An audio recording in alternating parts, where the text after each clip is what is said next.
feel like the last time we were here, we might have still been talking about like Christmas and stuff. That sounds accurate. Sounds pretty accurate. But this is hockey Christmas. Well, probably like hockey Halloween. Hockey Christmas is in July. Yeah. Ladies and gentlemen, welcome to the special live episode of the Sunday Sauce, episode 19 for the trade deadline. For the day of the trade deadline, quite an uneventful one. That's because the last week and a half has been absolute mayhem. I'll give it the full month. The month of February. The entire, well, I mean, you want to get technical, January 30th was the real kick. Yeah.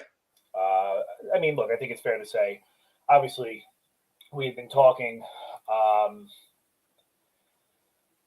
had trades like, then obviously we'll talk about them, but the Patrick Kanes and the Bo Horvats and the Chikgrins and the Tarasenko, had those all gone down today would have been absolute.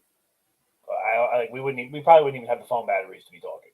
I would be on the ground, probably dead. Yeah, I mean, I look, I'm exhausted as is. Yeah. I mean, trying to keep up with all of that today would have been hell on earth and then some. Twitter probably would have went down. Twitter would have broke. My phone would have broke. Probably because I would have thrown it at a wall. But, I mean, look, let's get started. We got quite a few trades to talk about. One trade coming in very late in the day at 5:03. You'll like this one. The Rangers have acquired. Are you ready? I'm so ready. Josh Hosang. Sure, whatever. He's never going to see ice time. I don't care. If you have a team lower than the ECHL level, that's where he's probably going to go. And he'll probably still go two teams under that team. He's playing at Skate Safe in Dutchbridge. Is he? Yeah. Are you messing with me, or is he really playing there? No, he's not playing there. Oh, that's where he deserves to be. Well, I mean, remember, I was showing you all the Rob Scuderi stuff. You're right. I don't put anything past me. Past anything at this point. Hey, Skate Safe was the home to Adam Fox, so it could happen. That is very true. So let's start with probably, arguably, the biggest trade of the deadline. And it's a two-parter, and it was Jonathan Quick. Now, I know you're going to call me crazy. There's no way that's the biggest trade of the deadline. And I agree with you. The Patrick Kane trade was bigger. You can even argue that a month before the trade deadline happened, the Bo Horvat trade was bigger. It's the fact that this trade, I forget about catching us off guard. Caught the guy himself off guard. Yeah, it was definitely the biggest emotionally. Emotionally, mentally. Yeah. It's just I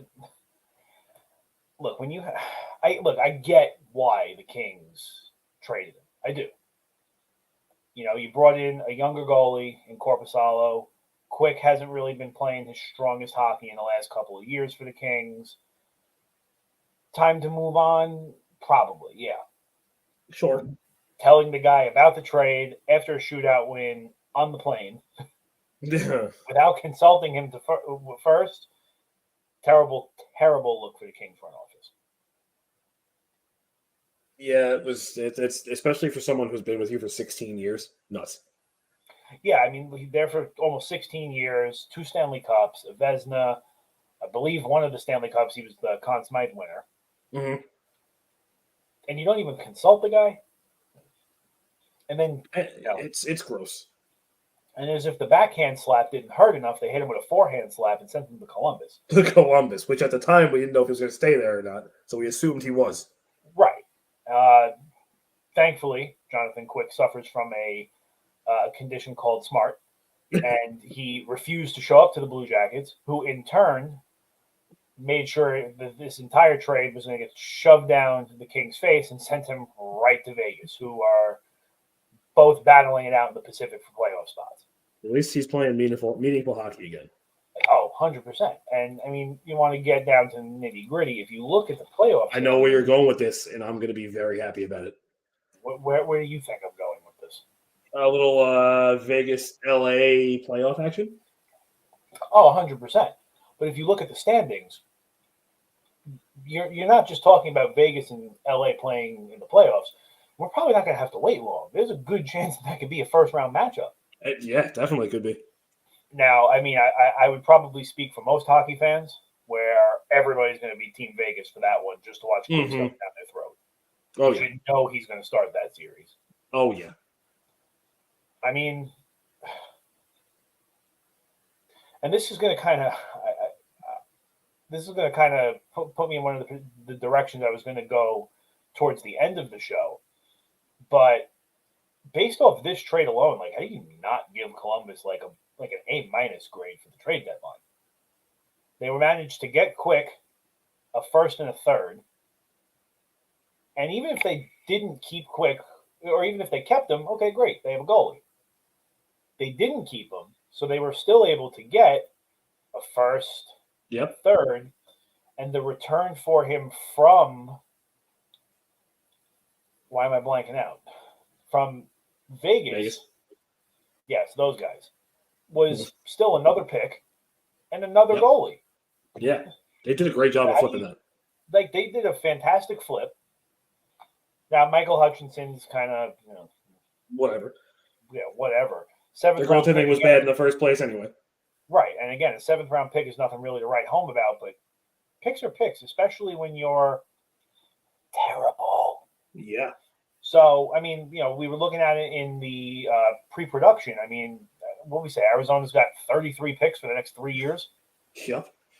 I mean, now granted, they're going to probably still suck, but still, that's what bad teams do. They go get picks, they turn players like Jacob Chikrin into superstars, and then they trade them for a McDouble. This is where it starts. This is where the foundation of a good hockey team. Except this is the Arizona Coyotes, so that will never happen. Well, they need a foundation of a arena. Yeah, correct. Before they can get a foundation of a team. I think this team might actually be a Ponzi scheme in itself. Yeah, they got some type of fugazi nonsense going on. Just selling some berry juice online on their off days. Yeah, it seems like almost every team in the league gets together and they're like, "Hey, what kind of magic beans can we sell to Arizona this season?" You're gonna see on their Instagram story, like in the summer, check out my new workout plan. Subscribe to my workout coaching. Yeah. All right, moving on to actual real trades. Yay! We'll kick off with you guys, being the Rangers. Two of probably the biggest deadline deals in the last X amount of years for one team. You could say that. Two generational shooters. I think it's pretty fair to say that. I mean, those are two of arguably the best snipers in the game. And more importantly, of who we got is what we gave up, which was really nothing. Yeah. We didn't give up a single name that you know. Yeah, I mean, look, we'll start with the most recent one with Patrick Kane. So Patrick Kane, in a 3-team deal, was sent to Arizona, who in turn flipped him to the Rangers for the intent of cap relief. Yep. Chicago retained nothing. Arizona ate 50%. The Rangers took another 50%. And a 3rd-round pick from the Rangers went to Arizona for Patrick Kane. Arizona traded the signing rights to, not even going to attempt to pronounce that one. The really Sarah Harvey? Yeah, you can mess it up. It's your trade. Sure. And then a couple of picks and another AHL player prospect to Chicago, in turn bringing Patrick Kane to the Rangers. Just about almost a full month beforehand, the Rangers would make a deal with the Blues to acquire Vladimir Tarasenko and Nico Mikkola in exchange for Sammy Blais, Hunter Skinner, a conditional 2023 first-round pick, and a conditional 2024 4th-round pick. The conditions being on the 2023 first round pick, it will be the later of the Rangers and Stars picks in this year's draft. And the condition on the fourth round pick being if the Rangers make the playoffs in 2023, the fourth round pick will become a third round pick. So essentially, you're trading them a first and a third because you're more than likely to make the playoffs next year. And the worst of our 2 firsts. So we're still keeping the better first. Yeah. So I guess your thoughts on the trade. It's your team. Take it away. Listen, even if let's just say hypothetically Patrick Kane and Vladimir Tarasenko do nothing.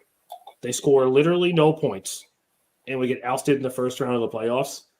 It doesn't hurt us. We didn't give up anything. We gave up a couple picks. We still have our best pick in this draft this year. We got rid of Sammy Blais, which we would have sold him for a bag of pucks, and I would have been happy. And we gave up a prospect I've never heard of. So we could, even if we missed the playoffs, this trade was a great trade. Chris Drury, masterclass. All right. I tell me I'm wrong. We didn't give anything up. No, look. I won't tell you you're wrong. It really was a fantastic deal, orchestrated perfectly to a T. I've said it to a couple of different people this week. I have no problem saying it again. It is very comical though. Pretty much watching the East go into full overload mode in all the trades. When I think we can both probably agree that almost anybody who gets in the way of the Bruins is just going to get stomped out. I don't know. We're going to see in the playoffs. I truly don't know if it's going to be one of those cases where this team comes in full head of steam and then it just dies. It's possible. Plus, you have the whole President's Trophy curse. I got to see them play in the playoffs first. No, I mean, look, there's definitely a case to be made in the case of the President's Trophy curse. A team pretty much, blowing through all their steam in the regular season, they go into the playoffs pretty much dead.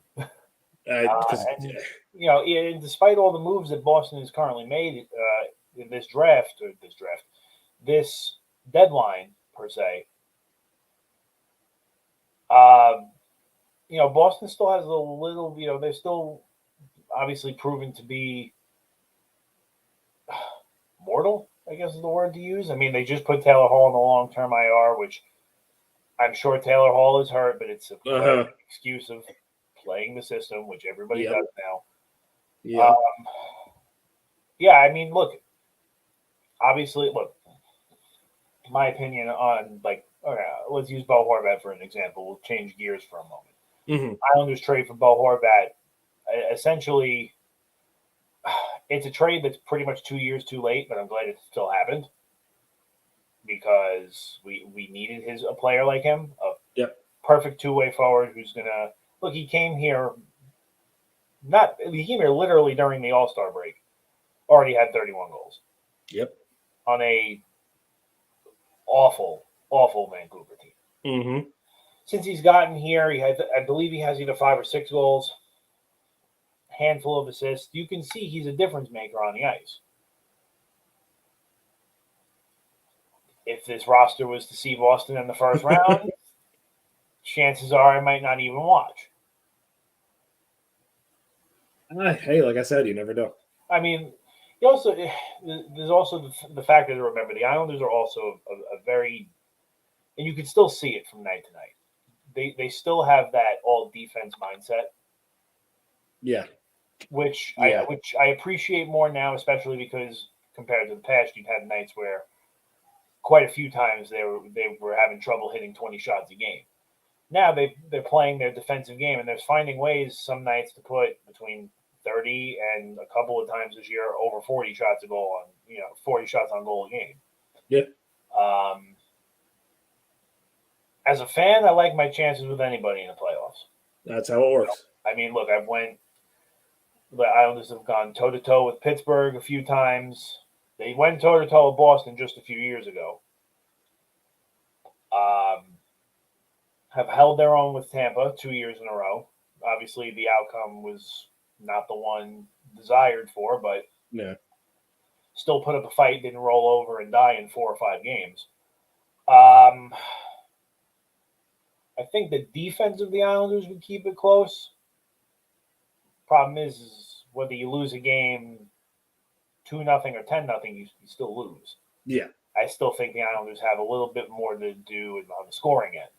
Yeah, Whereas definitely. the Rangers, in my opinion, correct me if I'm wrong, you watch them more than I do, but the Rangers now have, let's see, Zibanejad, Tarasenko, Kane, Kreider,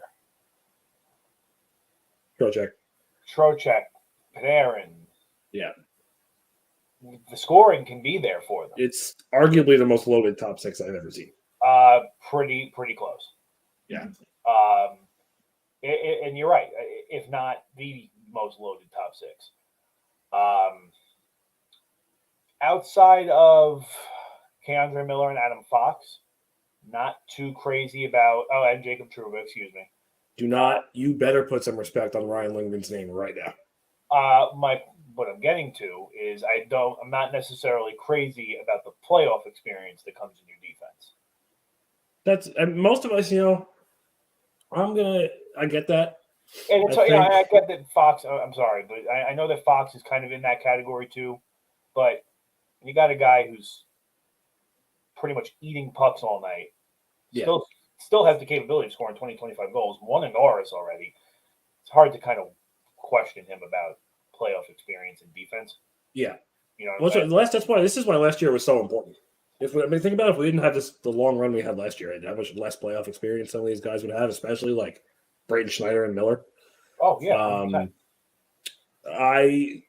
We've been giving up a lot of goals recently.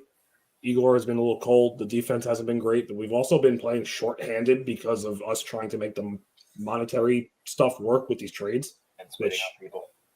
I've never seen this happen before, ever. It seems like everybody's doing these weird moves to free up cap space. So I'm waiting to see once everybody's back, once Ryan Lindgren's not hurt, once Miller's not suspended anymore, once we have a full 6 people on defense, if we look a lot better. Yeah, I like it. Like we both have pretty much said, the playoffs is anybody's game. Boston is just going to be incredibly hard to take down. They're either going to run through it like Colorado did last year or immediately fall on the sword. Yeah. Now, speaking of Boston, I guess we'll segue into them and their handful of moves. Most recently being acquiring Tyler Bertuzzi from the Detroit Red Wings for, I believe, a foot-long from Subway. Yeah, probably. It wasn't much. I got to pull it up. Yeah, okay, so it was Tyler Bertuzzi to the Bruins in exchange for a 2024 conditional first and a 2025 fourth. Condition on the first round being picked is a top 10 protected. I said it before, I don't understand it. I just don't Detroit side. How Boston is doing this. Yeah, first of all, if you're Detroit, why are we giving Boston players? They're in your division, number one. And number two, in order to get to the cup, which Detroit is very much in the race for, to get in the playoffs, you're most likely going to have to play them at some point. Right. Yeah, I mean, I could see it's a interesting situation, where, like we were saying before, Chicago gifting players to the Rangers and St. Louis gifting you Tarasenko. Yeah. It doesn't hurt them. You're not in the same division. Plus, I'm pretty sure you've already played them twice. You don't have to run into them again. Why you would help another team in your division like that? Kind of hard for me to comment on, because I believe it was the last 2 and 3 years ago, the Devils sent me Andy Green, Travis Zajac, Kyle Palmieri. Mm-hmm. So it's kind of hard for me to have an unbiased comment on that, because I still have Kyle Palmieri. Andy Green overstayed his welcome. Travis Zajac kind of was just hanging out. Yeah. But, again,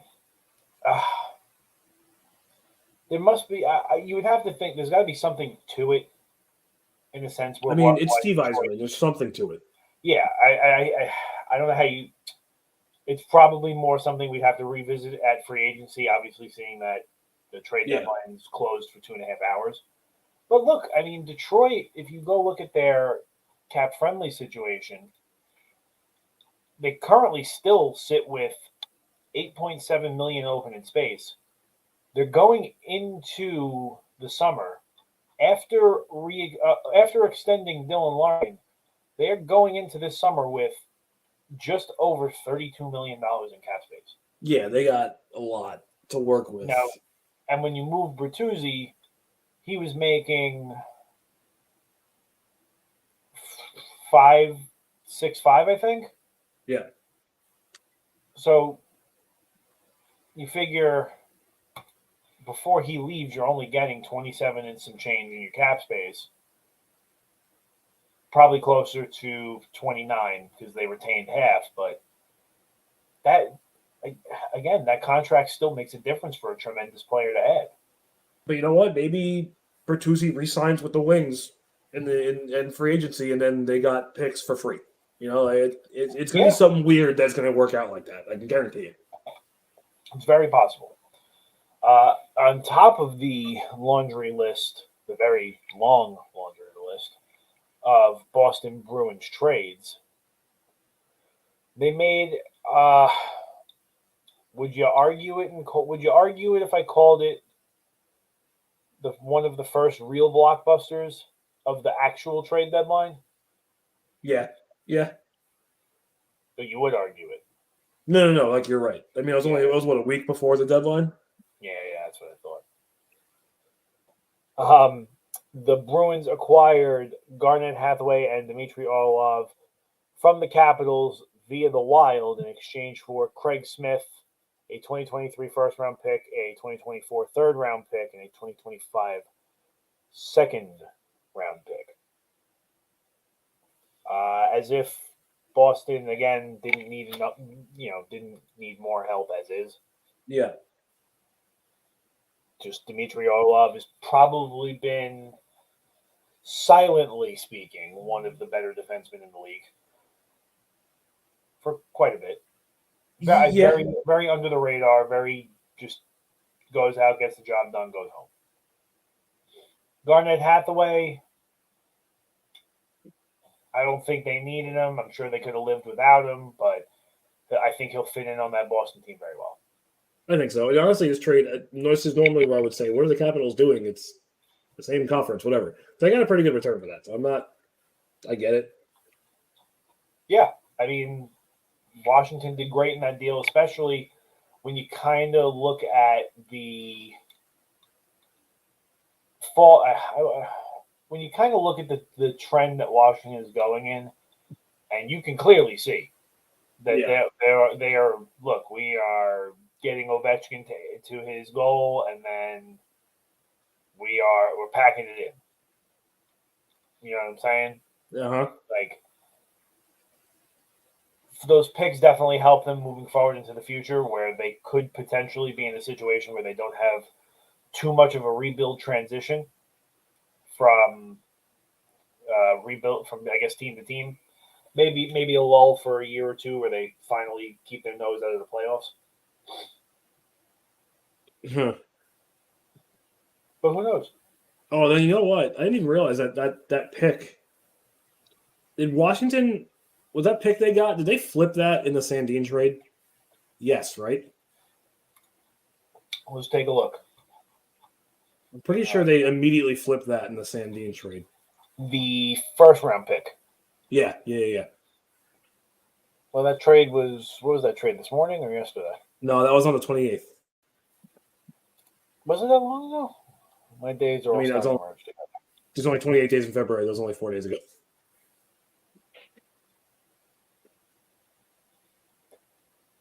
Yeah, they definitely did.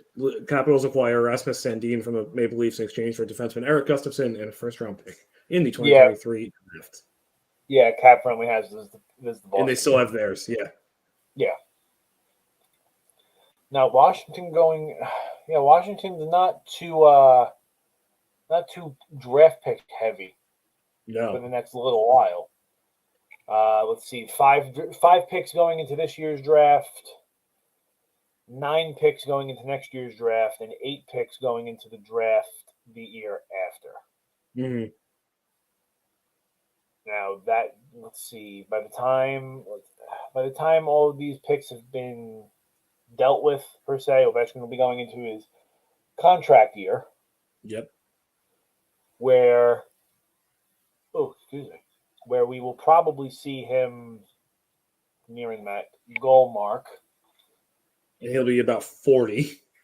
He'll be 700 years old.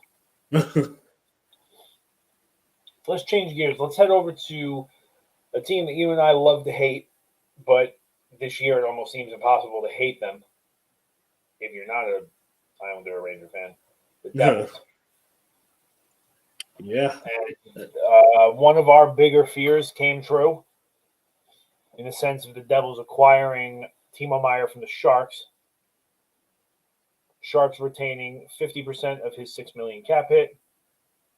Devils also receiving Scott Harrington and a pool of AHL prospects, along with the 2024 fifth-round pick in exchange for Andreas Johnson.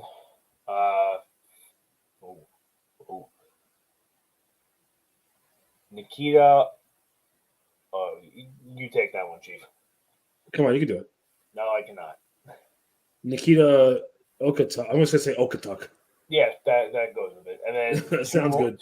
Yeah, 2 more AHL prospects, a 2023 first-round pick conditional, and a conditional 2024 second-round pick, along with a 2024 seventh-round pick. Condition being, if the pick falls to a top 2 selection, Jersey will transfer their own 2024 first-round pick. And if the Devils make the 2023 Eastern Conference Final and Timo Meier plays in 50% of the games, the Devils make the 2024 Eastern Conference Final, the pick becomes the Devils' 2024 first-round pick. A lot of conditions. And if the 2024 first is a top 10, the Devils have the option to instead transfer this to become a 2025 first. Should the Devils transfer their 2023 first to their 2024 first, as is top 2 protected, as they make the conference final in 2024, San Jose will receive their 2025 first. That's a lot. Totally unnecessary. And something to point out, too, is the Devils are in a really interesting situation at the end of this year as far as their cap. They have 1, 2, 3, 4, 5, 6, 7, 8, 9, 10, 11, 12 players needing contracts. Yeah, it'll definitely be an interesting summer on the Devils' end. Looking through their roster, you'd have to figure their top 9 is up. Let's see. You'd figure Jesper Bratt's coming back. Let's see. Miles Wood definitely coming back. He's definitely coming back. Eric Halla, hit or miss. Jaron Govich probably. See, Timo Meier is probably not somebody they have to worry about too much because it is an arbitration year for him, so you're getting at least 1 more year ahead of him. Let's see. Igor Sharangovich. Again, shouldn't be too worried about him. Damon couple Severson. RFAs. I could see Damon Severson leaving. He might. I don't see Ryan Graves leaving. No, he's staying. He's definitely going to resign. Oh, he has to. I just feel like they're going to run into some cap issues signing all these guys back. So going into the summer, they're looking at about $34 million in cap space. One of the bigger reliefs from their cap would be the Jonathan Bernier contract coming off the books. Yeah, that will help. Yeah. You get 4.125 back in that deal. I think some of these guys though are going to get a good pay raise. The Devils got work to do. They definitely got work to do. You got Palat still there making $6 million. That contract I think hurts a lot. Yeah, that contract's not the friendliest for them. Your captain, Heischer's contract not bad at 7.25. Hughes is a steal. Yeah, and one of the things the Devils will be preparing for is at the end of the college season, the Devils announced today that Luke Hughes will join the Devils. Yes. That'll be So fun. I'm sure if they're letting him join the Devils for the end of the season and there's no college commitment next year, Yeah. I would think it's safe to say we're going to see him start to become a regular on the roster. That could be a cheap option for him for a couple of years too. Couldn't agree more. The Devils today also made a deal for Curtis Lazar from the Canucks in exchange for a 2024 fourth-round pick. Good pick. Good trade. It's a death move. I don't mind it. I think it's a good move for the Devils. Yeah. No issues with that. No, definitely no issues, but definitely one of those. All right, you probably could have lived without that trade. Yeah. It's just build a little backbone. Another team kind of turning some heads that we were talking about before as far as their draft is the Pittsburgh Penguins. You could say that again. And by turning heads, I mean very interesting trade. Yeah, that confused is an understatement. Starting off their trade deadline, if I can find it again, because I lost it. Because I'm bad at my job. So starting off the Pittsburgh Penguin trade deadline, as soon as I find this, was a trade for hockey players. The trade for a hockey player, correct. Wasn't it? Oh, God. Where'd it go?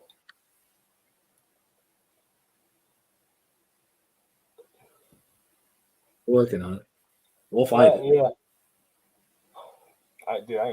I'm Am I going nuts? Did this just disappear? We're looking for the same trade, right? Yes. I can't get the recent one out of my head. Well, yeah, the two from today should be fresh in your head. Yeah. There it is. Penguins acquiring Mikael Granlund from the Predators in exchange for a 2023 second-round pick. They would also, The other one. today, they would make two deals. One of them would be acquiring Nick Bonino from the Sharks via the Canadiens in exchange for a 2023 seventh and a 2024 fifth-round pick. I am yawning way too much. And don't forget, a couple days ago, they did trade away Teddy Bluger for a couple picks, or a pick. Yes, and additionally, the last move of their day and the deadline was acquiring Dmitry Kulikov from the Ducks in exchange for Brock McGinn and a 2024 third-round pick. Yeah. Your thoughts on all of these Penguins moves? I don't know what their motivation is. I don't know what they're trying to do. Yeah. I straight up don't know. It's going to be one of those things where we're like, oh, what are they doing then? Because it's Pittsburgh, it's going to work out. Yeah, I mean, everybody kind of just and look, we saw it coming. We talked about it in our prediction show. Oh, Pittsburgh, we hope they don't make it, but they're going to go nuts at the trade deadline and then make a push and probably still get embarrassed in the first round. Which, hey, we were right, sort of. We just have to wait for them to get embarrassed in the first round. Which, as the standings sit at the moment, they would be playing Carolina, who will most likely embarrass them in the first round. Ragdoll them. Absolutely ragdoll them. And I would laugh at every second of it. I would love it. I would welcome it. Another team kind of making interesting moves would be, in my opinion, the Red Wings. Yeah, I mean, I consider them in the same way. Like, what is your motivation? What are you trying to do? You trying to sell off, get more picks, forget the playoffs? You're trying to build and get in the playoffs because you're in the mix. Yeah, it's weird because they make trades like trading Oscar Sundqvist to the Wild for a fourth-round pick. Yeah, where I get they're stockpiling some future assets, some draft picks. Yeah. Then they make a trade where you're sending Jacob Vrana to to the Blues for Dylan McLaughlin and a 7th-round pick. Sure. Which is, Okay. in my opinion, a clear salary dump. Yeah. Then you have them sending Tyler Bertuzzi to the Bruins for a conditional 1st-round pick, which is top 10 protected, and a 4th-round pick in 2025. This one really is the one that threw me. Yeah. I mean, none of it makes any sense. First of all, the fact that somebody thought a 1st-round pick was a 1st and 2nd-round pick was worth Philip Hronek, you're out of your mind. On top of that, it's just the Red Wings stockpiling more picks. Yeah. Now, obviously, the recurring theme here is that the Devils are the Devils. I keep calling them the Devils. I don't know why. I need that.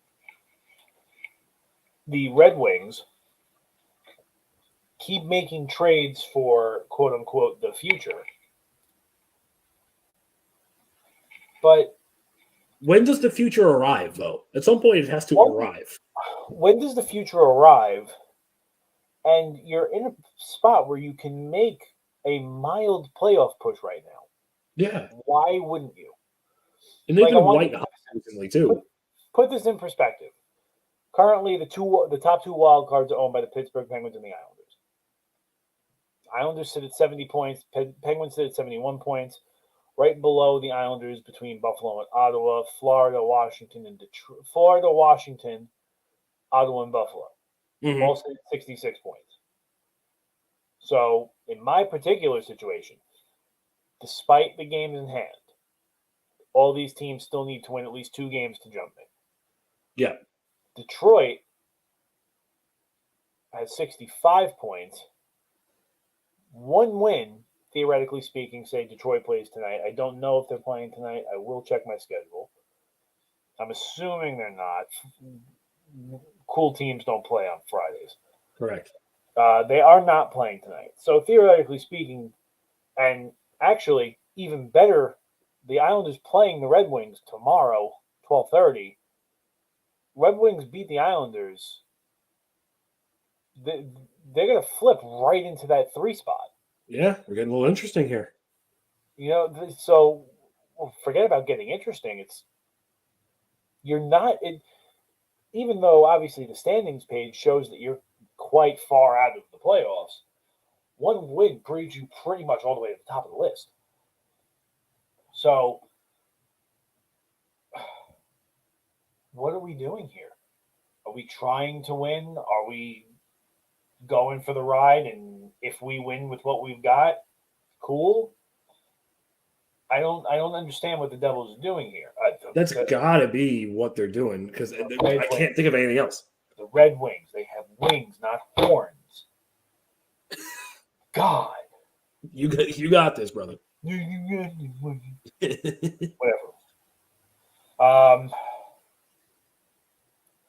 Yeah, and I mean, like you said, it's just they're still in it.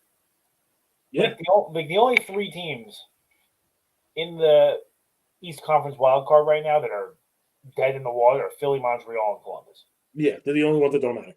So I guess for technicality's sake, let's say Detroit's still in last place. Let's pretend the other 3 don't even exist. They're still not really in last place. No. On top of that, they still have 3 games in hand on the Islanders, which they will maintain through tomorrow since both are going to play. Yep. The only teams that they would have to worry about as of tomorrow would be Ottawa and Buffalo. They'll have 1 more game played than Ottawa and 2 more games played than Buffalo. And Buffalo is playing tonight.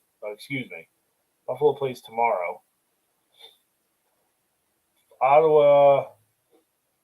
They just played last night. They probably don't play again until. Yeah, they are playing tonight. They play tomorrow against Columbus. Who? Oh, yeah. Columbus, 7 p.m. Yeah, see, the Senators have a back-to-back. Yeah. Tomorrow will be Golden Knights legend Michael Hutchinson's debut for the Blue Jackets. Yeah, Detroit has been definitely one of the more confusing teams to keep of in the last probably, I would say, week or so. Yeah.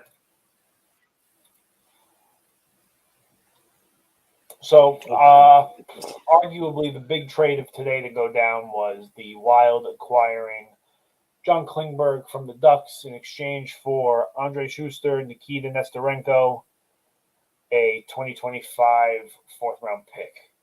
Great trade for the Wild. Anaheim would eat 50% of the salary. It's a great trade for the Wild. Like you said, it's a trade that I think kind of most people saw coming in a sense of Klingberg being traded, just matter in of general, yeah.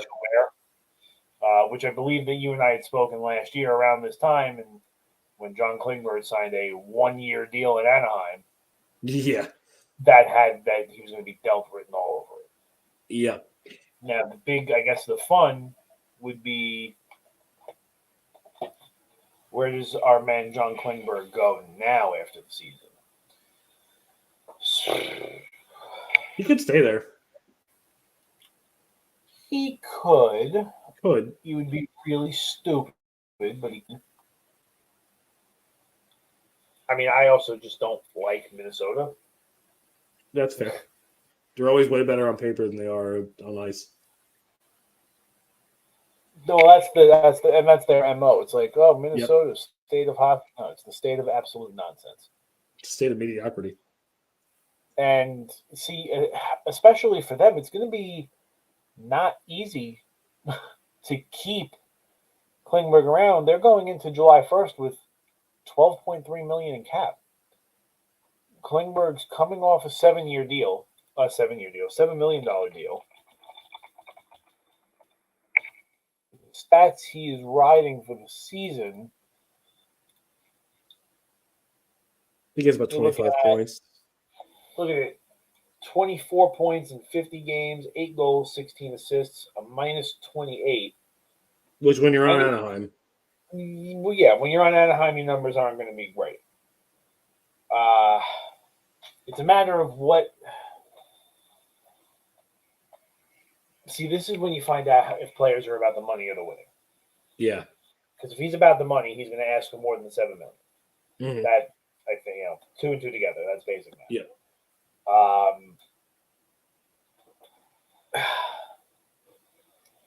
Minnesota could definitely keep him around. How are they going to do it is the problem. Yeah, they got a lot of other players to worry about. They got so many UFAs. Yeah. They got about 7 UFAs. Yeah, it's insane. But let's take a quick break. Let's take 5. Regroup. I'm going to slam a Red Bull or 7. Come back for the last half hour, 45. And wired. Tweaked. Probably without a shirt. I probably will have a shirt on. Oh, we're going that way, huh? No. What do we want to do for the next 5 or so minutes? We want to make everybody remember to drink their milk, or we want to put this goblin up? Keep the goblin. Keep the goblin. We'll see everyone in 5 minutes.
We welcome you back to the trade deadline special for the Sunday Sauce episode 19. As always, we cannot thank our friends over at the Eastern Observer enough. Particularly, I'm going to name drop here. I'm going to particularly thank our good friend Joey Zardzinka from the Primetime Rundown. If he didn't put up with our absolute shenanigans, our once every 3 month podcast wouldn't be possible without him. Yeah, and you are still muted, my friend. He's a good guy. He is a very good guy. You know what? We'll thank our friends over at Lividity LLC for letting us borrow you. My boy Steve. What's up, Steve? So, although there were a lot of trades, there wasn't too many that made you really poop a little bit, I guess is the way to say it. Okay. When we look at the divisions stacked up against each other in this deadline, it's almost not even an argument. The Metro Division absolutely took over the trade deadline.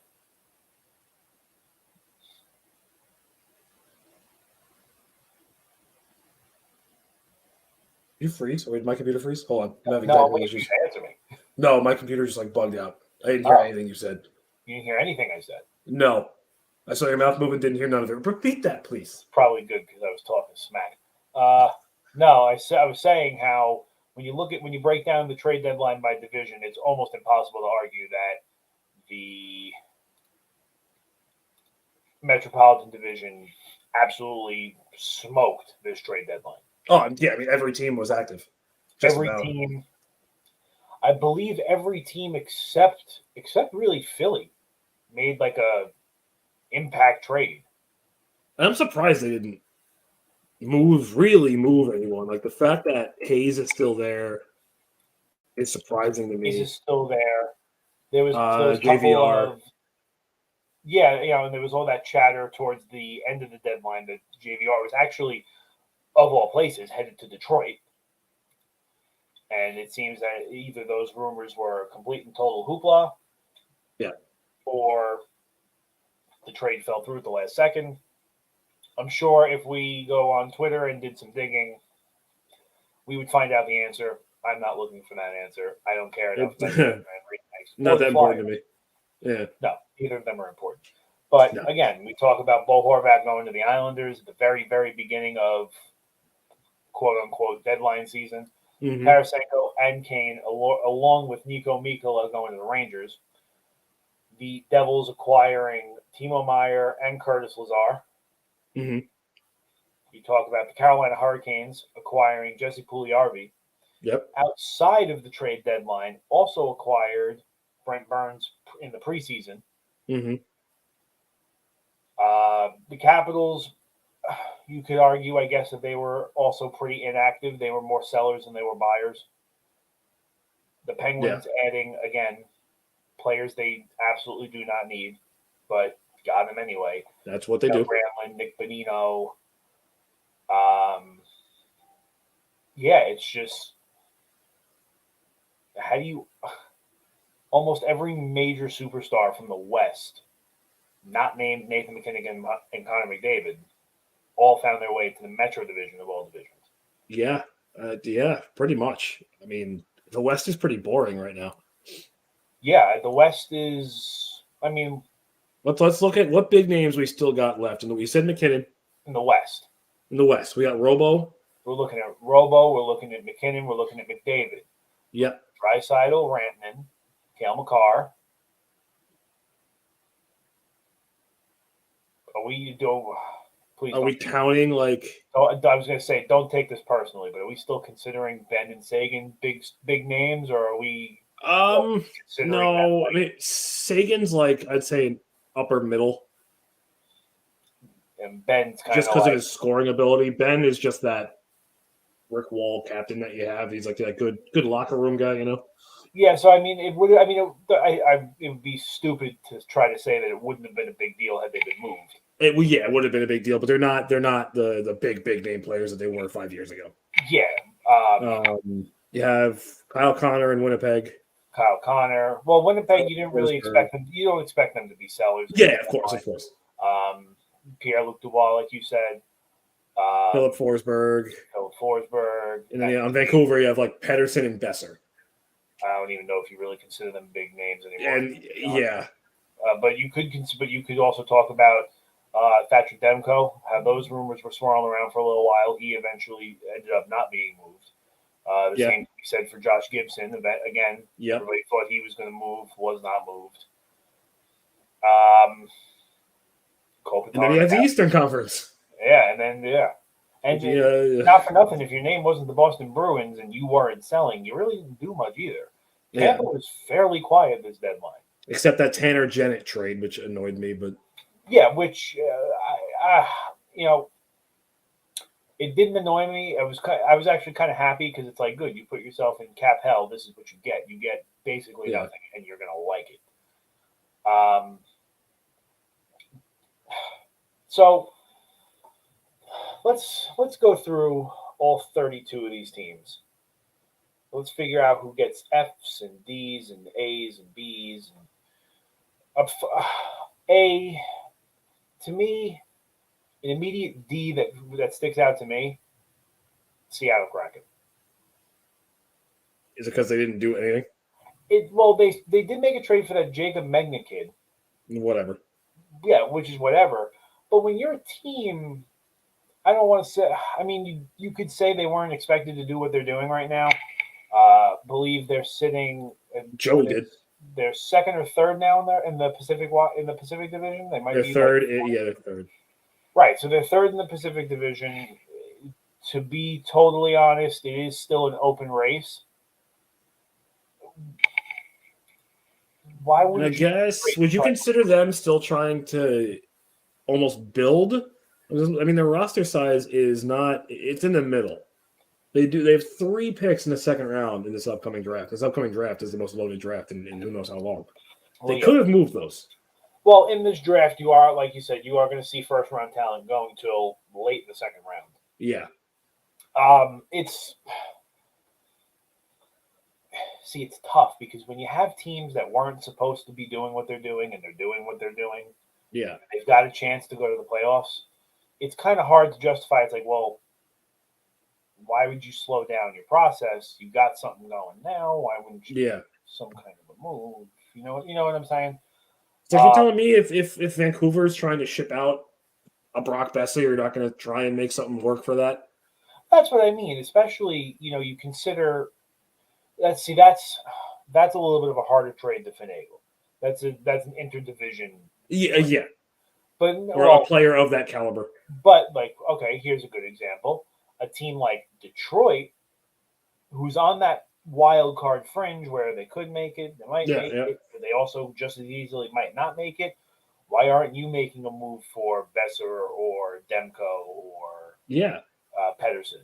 So I give Detroit a C, but based off the amount of moves they made to get a solid return for the next year or two. Draft picks. Yeah. Like, they know, you can see that Stevie Y knows, like, might make it, might not. If we make it, we're kind of working with what we got. Yeah. But we're still planning to make sure within the next year or two the playoffs are not a what if, they are a guarantee. Yeah. So that's why I'm not going to be as hard on Detroit, I guess. I could honestly even, oh God, cramp. Probably even, I've been sitting all day. This leg cramp has killed me. Hold on. Medic. Come back to me. Oh God. Stretch it out. Come on, stretch it out. It's those stupid hammies that just creep up on you. Oh God. It's those hammies, dude. Pull the plug. You gotta stretch. Yep. I'm going for a walk to the other side of the room. Forgive me if I have to yell. Yells. I guess I would almost give Detroit I would even consider looking at a B grade for them, considering they made sure that they were, again, building for the future. We got to stretch them hammies. I'm pissed at them for giving Boston a player for free, so I'm not giving them a nice grade. I'm biased, and I'm okay with that. Yeah, I mean, I've always been one of those. God, this hamstring. Roll it out, baby. Come on. You got this.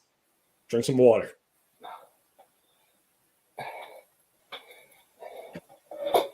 I'm drinking Prime. Does that count? With that Logan Paul, Jake Paul, score them both. Dude, hear me out. 1, I sort of agree with you. 2, Logan Paul, fantastic wrestler. Oh, yes. I'll give him that. 3, very good tasting. Is it? Have you had one? No. You should try one. I guess I'm going to have to now.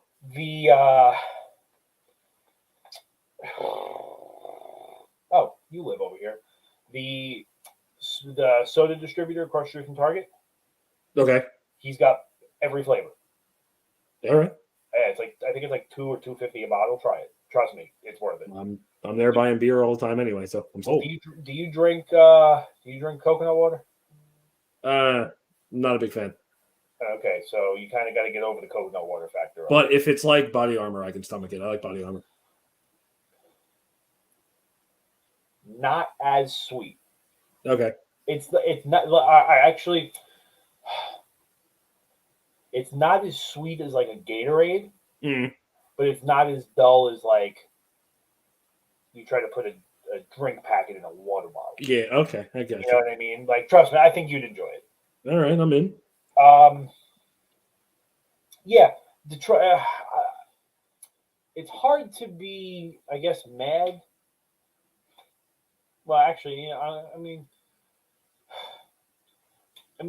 Detroit. I'm trying to think of the way to word this so I don't sound like an absolute moron. Detroit. I don't think it bothers Detroit to turn around and help a team like Boston because they can't catch them. Fair. So you think about if you're Detroit, if you see Boston, you're going to see them in the first or second round. Okay. The only way, in my opinion, you see Boston in the second round is if you manage to get into the first wild card spot. Yeah. Which probably won't be. I wouldn't say it's out of the question for Detroit. I just think they're going to have a hard time getting to that spot, especially. There's just literally 7 teams that are fighting for it. That's the thing is they have to, and there's only. See, Detroit the leverage that Detroit has is that every team except Buffalo they have games in hand on. Yeah, and Ottawa or equal, yeah. But so I mean, you think about it. Even if the season ended, when the season ends, you have to think Boston's going to finish with like 130 points. And you got it. So it's like. Boston's not a concern of yours if you can find a way out of the second wild card spot. Yes.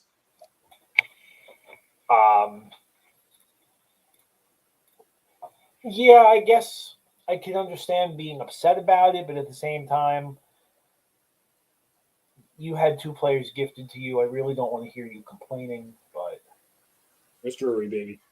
Look, I paid a pretty penny for Bo Horvat. All right, you did. You did. That was the shiniest penny I've ever seen manufactured.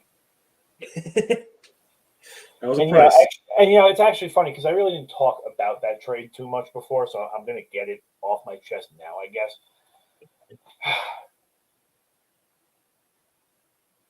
In hindsight, totally fine with the trade.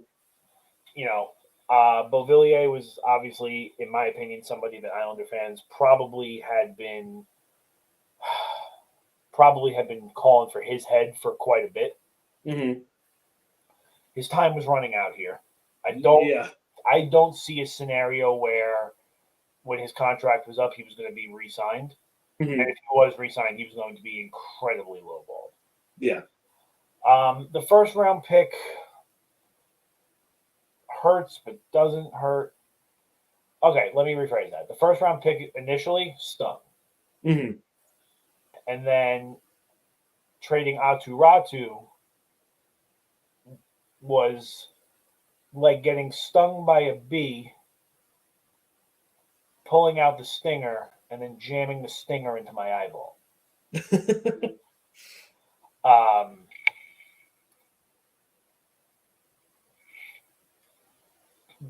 looking back on the trade,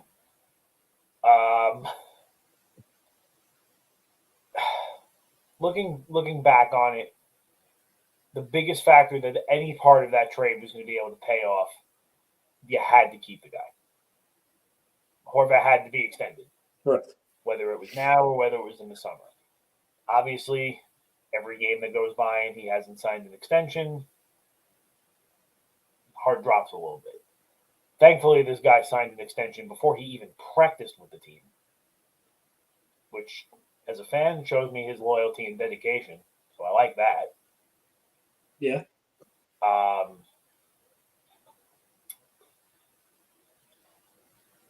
And I guess I'll pull this up real quick from Jason.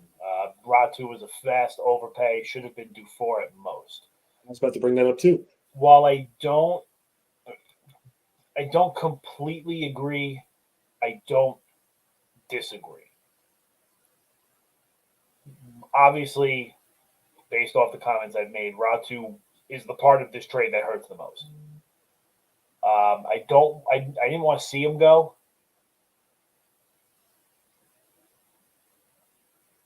And it's a trade that almost you have to live with, if I make any sense. In a sense of, you have this guy being Lou.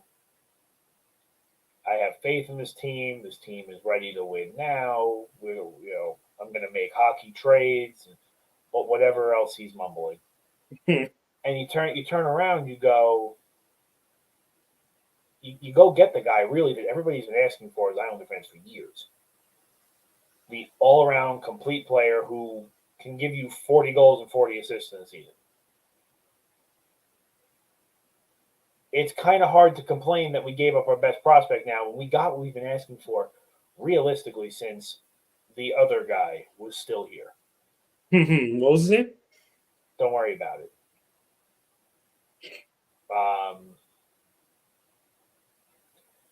So yeah, I have no.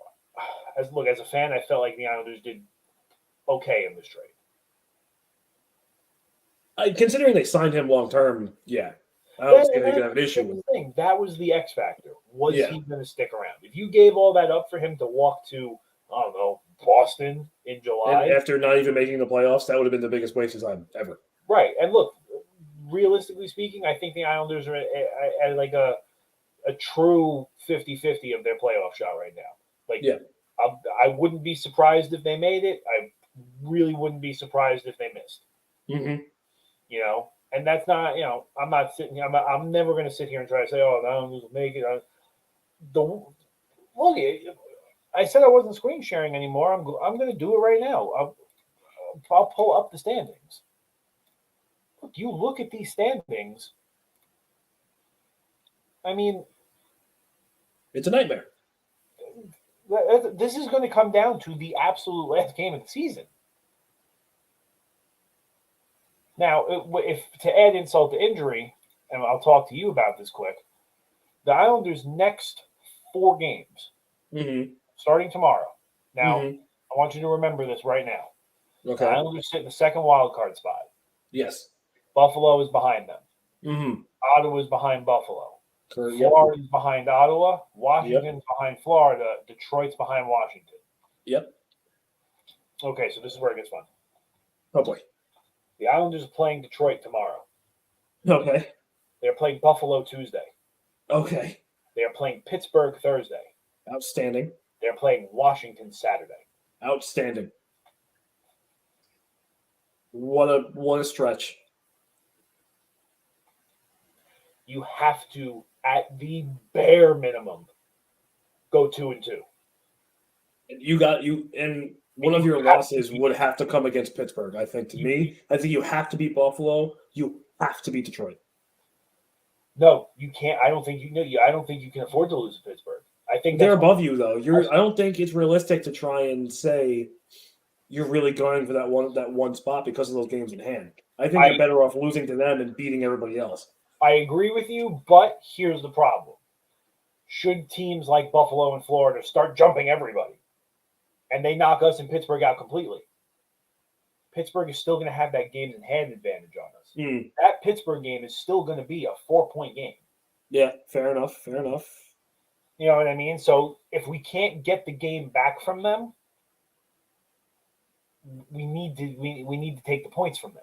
Yeah, listen, I mean, I'll be honest. I think your guys' nail in the coffin is going to be Buffalo. I think Buffalo is at least 7 teams you named, including Pittsburgh. I think Buffalo is the one I would put my money on to make the playoffs. Who's that? Buffalo. Well, but again, if I go revisit our standings things here, The Eastern Conference we had pretty right. Yeah, and I'm not even gonna pull it up. I'm gonna be honest with you. I'm just gonna open it Because up. what we said was the East is going to be a nightmare. That's which is kind of the hole we fall into all year. Yeah. Now, what makes this hilarious? You, me, and Joe all put Buffalo either 7th or 8th. Yeah, that doesn't surprise me. Actually, you really want to laugh? I'll read you off your picks. Oh God. You put Buffalo 8th, Montreal 7th. You pretty much. I think you got Montreal right. No, Montreal's down 1. They're in 9th. Yeah. Right. You put Boston 6th. Dude, come on. Who expected this? I agree, because so did I. Yeah, come on, man. You had Florida 5, Ottawa 4, Detroit 3, Toronto 2, Tampa 1. Bro, they have 8 regulation losses. What the hell? Yeah, I know. Let's see. So Jason would like to chime in. Not throwing shade at the Islanders. That's immediately throwing shade at the teams. But all the teams under you made some upgrades even today, while the Islanders did nothing today. Horvat and Engvall won't lead you to the playoffs minus Barzal. So, yes, but I don't think their goal is we have to make the playoffs this year. That's not their goal. Their goal is to weather the storm that's coming with some of their players getting older and to stay in the mix. Agree, but I will disagree. Yes, I think we're at the point right now where you kind of just gotta go get your top 12 protected pick. Yeah. And call it a season. I mean, look, the fact of the matter is the Islanders needed a shutdown defenseman today. They did not get it.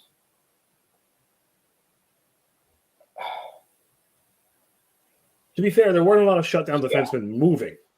Yeah, I mean, most shutdown defensemen are already on a playoff team. Yeah, I mean, and look, could the Islanders have made a move on Klingberg? Sure, they could have. They had the space to do it. I'm not, based off what the Ducks or what the Wild had to give up to get him, not really interested in making that kind of a move for a rental. Yeah, you can. The other teams around us, let's take a look. The Sabres, obviously, we all know they acquired Jordan Greenway. The Red Wings acquired nothing except draft picks. I'm not worried about them. The Penguins, again, I don't want to say I'm not worried about, but when they're sitting in a wild card spot above me, like, they can't knock me out any farther. Anybody who knocks me out is coming from below me now. Yeah, I mean, Pittsburgh, too, like, the way that team is built and the way the team is, at any 10-game stretch, they could go 8-2 or 2-8 right now. Well, that's not even what I'm getting at there. They're above me. They're not a concern of mine. For knocking you out, become a concern of mine until I jump them. Let's see. Who else? Ottawa with Jacob Chychrun. Ottawa with Jacob Chychrun. That one is, again, also like a hit or miss type of deal. Yeah. Where Ottawa, Ottawa really, they weren't expected to do this year. I'm sure they didn't even go into the beginning of the season thinking they were going to either get or ever even consider Jacob Chychrun. Yeah. Let's see. Yeah, Did the Panthers do anything? The Panthers didn't do a thing. They didn't make a single move. Let's see. Dylan McLaughlin to the Red Wings, never even heard of him. And that was in the Jakub Vrana trade. Yeah. Buffalo Sabres, they acquired their best friend in future considerations. Yeah, again, Red Wings, 2 picks. Penguins, Mikael Granlund, doesn't really affect me that much. The Sabres, 3rd-round pick. Ottawa, Chychrun. Red Wings, 2 picks. Mm-hmm. Washington, a pick. Washington again. Rasmus Sandin, 3rd-round pick for Washington. Yeah. Riley Stillman to Buffalo. I don't even know who Riley Stillman is. Sounds like a lacrosse player. Yeah, honestly. Like, you can call me crazy. I'm sorry, but the teams around me in the wild card picture, other than Pittsburgh, didn't really get that much better, except Buffalo. Mm-hmm. Buffalo went out and made an impactful trade in Jordan Greenway. That's probably the only team here I need to actually kind of watch my back on. Yeah. Let's see.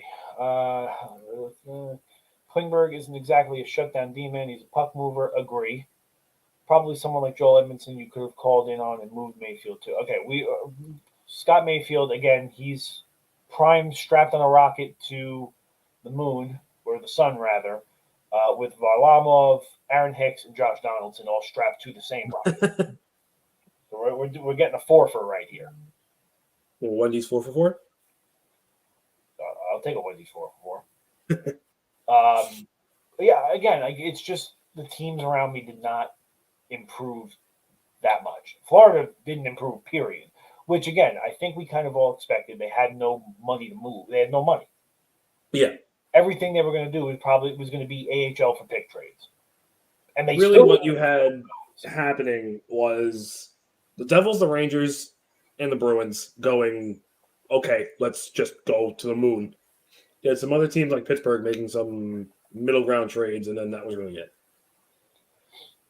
Yeah, and again, I mean, but, teams like the Rangers and the Devils who sit in those 2nd and 3rd division spots, those are teams where it's like, look, that's what you do. We're going to get to we might make it out of the 1st round. The 2nd round's kind of 50-50. When we run into Boston, we got to have everything we can get our hands on. You got to have all hands on deck. And I have to say, they really need to go back to the 1-8 format because the fact that the 1st round is going to be the Rangers and the Devils is ridiculous. Yep. But to be fair, I was actually looking at this yesterday. If it makes you feel any better, in a 1-8 format, you're still playing the Devils in the 1st round. Jesus. Yeah. Now, but and now we have another Toronto-Tampa Bay series, another one. Right now, your 1st round in a 1-8 format would be Boston and the Islanders, Carolina and the Penguins, which the Penguins do not have a prayer of surviving that. The Devils and the Rangers, and Toronto-Tampa. That series is always a tough series because Tampa can't move on in the playoffs again, and Toronto needs to stay out of the 2nd round. Otherwise, I will have no memes to get me through the summer. The best thing for Toronto is to miss the 2nd round and clear out their entire front office and get new brains. Well, I think it would be very irresponsible to say that should Toronto get bounced in the 1st round again, Sheldon Keefe and Kyle Dubas will still have jobs. No, they're getting thrown into Lake Michigan or whatever. I mean, we might have room on that rocket we're preparing. Yeah, I think so. Can make room. The West generally, I found them to be, again, also pretty quiet. Mm-hmm.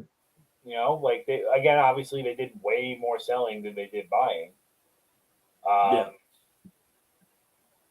Obviously the whole Jonathan Quick saga.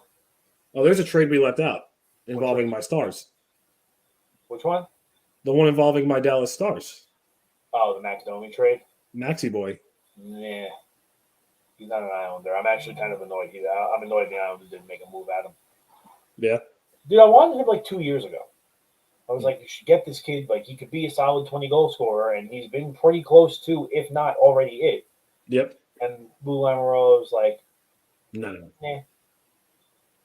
Like, I want Zach Parise and Daniel Chara. I'm like, are you sure? Because that kid doesn't need, like, quadruple knee surgery. He just really loves dads. Yeah. Funny, you go to an Islander game, they're reading out the defensive lineup. Oh. On the left side, Ryan Pulock. On the right side, a tree. Little traffic cone. Well, it's actually funny too because the second half of last season, Char actually looked very good. Yeah, I remember he didn't look bad. Yeah, he looked like old Zdeno Char again, minus the goal scoring and ripping people's faces to shreds. Yeah, he's like, you know what? Let me take a nap until it's almost playoff time. Yeah, and he still didn't make it to the playoffs. It's I think one of my favorite memes. I might have even sent it to you.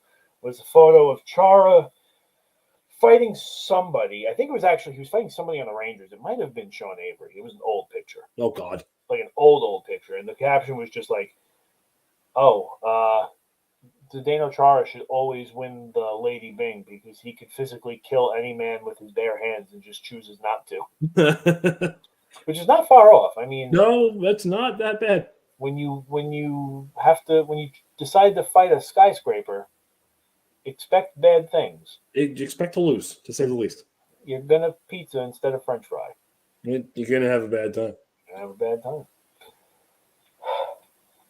I'm trying to think now because there was a lot of teams that was kind of like, you didn't do anything. I mean, you could argue that if you figure Montreal maybe would have been a little bit more active. Montreal's just been a ghost all year. Yeah, and it's funny too because they have games of we're gonna beat Tampa like 6-3, and then we're gonna lose to Arizona like 90-7. Like their season has made no sense.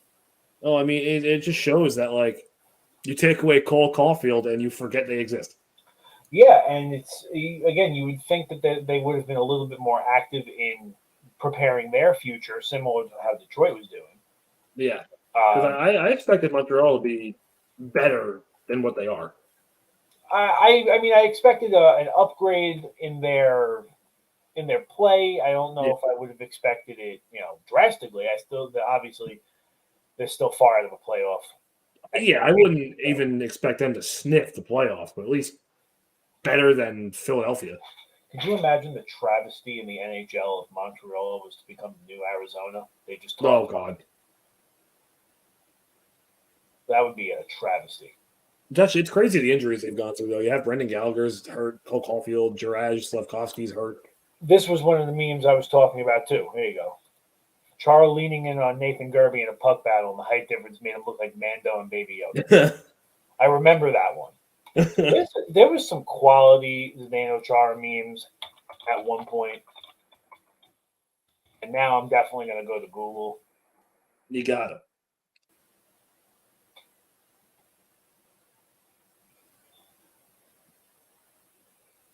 Let's see.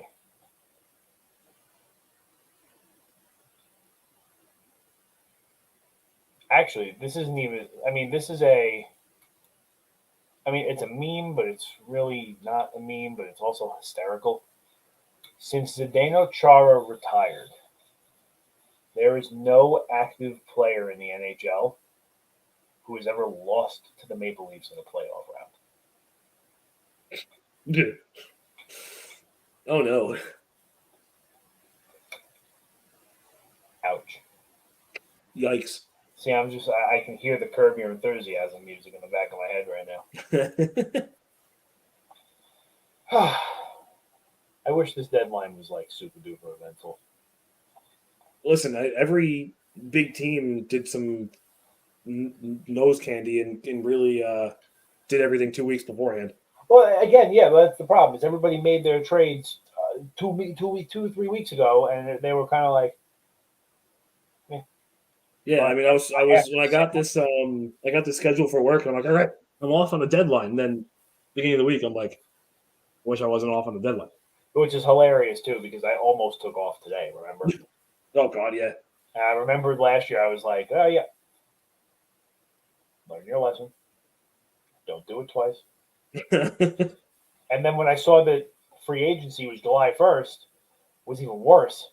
Yeah. So I was like, well, if I don't have to take off from work for that, maybe I will take off for this. And I am so glad I didn't. Things worked out in the end.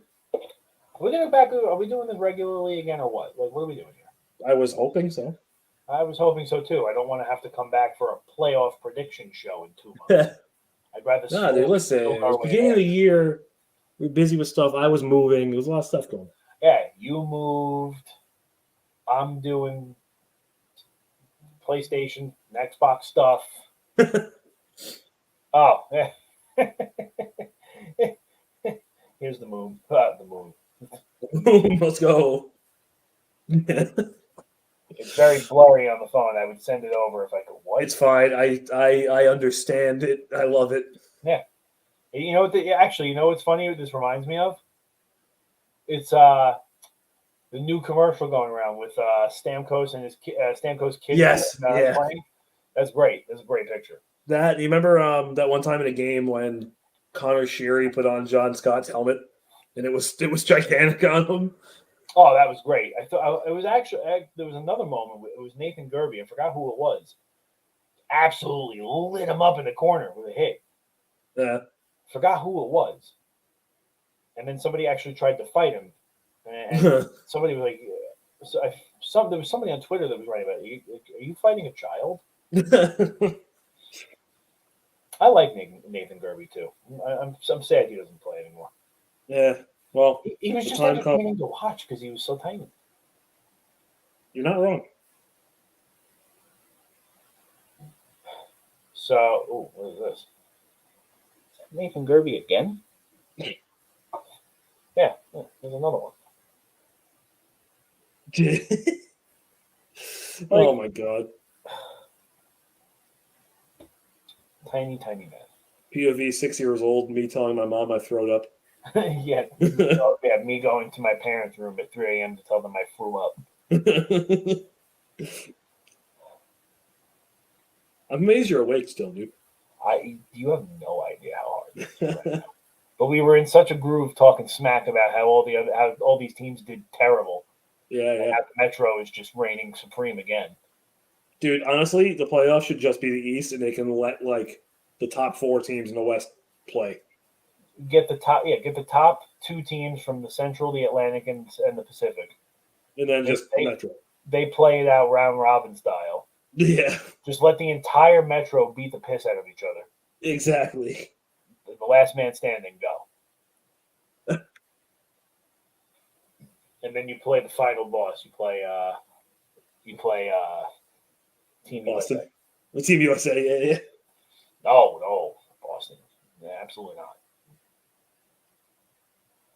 What a good time. What a good time we have here. So we have a great time here. We're going to start having a great time on a regular basis. I'm on board. Starting next week. We'll go back next week. Actually, can I fit you in my schedule next week? You're a busy guy. Yeah, I know. No, I know. We're good. So next Sunday, back at it at noon. Back at it again. Back at it again. With the white vans. With the white vans. This was fun. Good time. Ladies and gentlemen, signing off for episode 19 of the Sunday Sauce, the Trade Deadline special. My eyes are almost closed. Get some sleep, brothers. You made it. You made it. I made it. I made it as far as I could make it. We will see you